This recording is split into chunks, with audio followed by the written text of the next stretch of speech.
Hello friends, welcome to రుచి వంటిల్లు. ఈ రోజు మనం దసరా నవరాత్రుల్లో మొదటి రోజు ప్రసాదం కట్టె పొంగలి చాలా టేస్టీగా ఎలా తయారు చేసుకోవాలో చూద్దాము. ఈ కట్టె పొంగల్ని కుక్కర్ లో చాలా సింపుల్ గా టేస్టీగా ప్రిపేర్ చేసుకోవచ్చు. టేస్ట్ కూడా చాలా బాగుంటుంది. సో లేట్ చేయకుండా వీడియోలోకి వెళ్ళిపోదాం.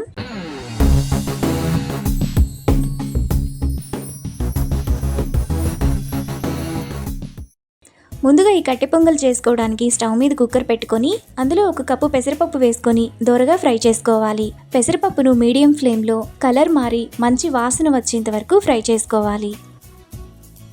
పెసరపప్పు ఈ విధంగా వేగిన తర్వాత స్టవ్ ఆఫ్ చేసుకొని చల్లారనివ్వాలి. పెసరపప్పు చల్లారిన తర్వాత కొద్దిగా రంగు మారుతుంది. ఇప్పుడు ఈ పెసరపప్పులో 1 కప్పు బియ్యం, నీళ్లు పోసుకొని పప్పు బియ్యాన్ని 3-4 సార్లు బాగా కడగాలి.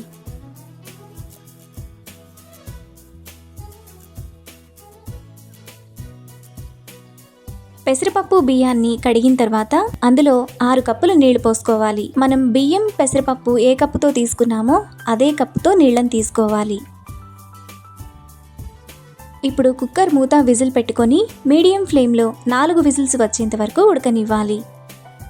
కుక్కర్ విజిల్స్ వచ్చి ప్రెషర్ పోయిన తర్వాత గరిటెతో ఒకసారి కలుపుకోవాలి. మీకు కట్టె పొంగలి ఇంకొంచెం పల్చగా కావాలనుకుంటే ఇదే స్టేజ్లో కొద్దిగా వాటర్ని యాడ్ చేసుకోవచ్చు.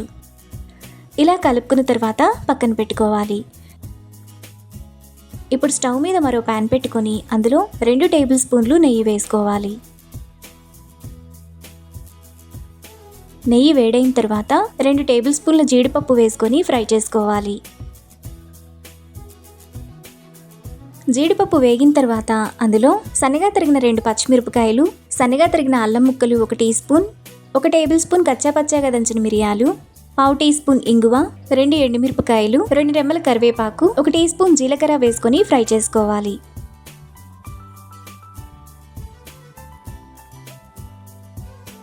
తాలింపంతా వేగిన తర్వాత పొంగల్లో వేసుకోవాలి.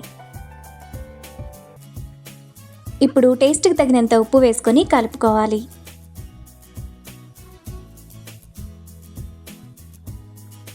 మనకు చాలా టేస్టీగా కట్టె పొంగలి రెడీ అయిపోయింది. ఇప్పుడు ఈ కట్టె పొంగల్ని నైవేద్యంగా సర్వ్ చేసుకుంటే నవరాత్రుల్లో అమ్మవారికి మొదటి రోజు చేసే కట్టె పొంగలి రెడీ.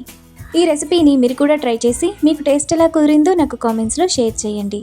ఈ వీడియో కనుక మీకు నచ్చినట్లయితే లైక్ చేసి, షేర్ చేసి, సబ్స్క్రైబ్ చేయండి.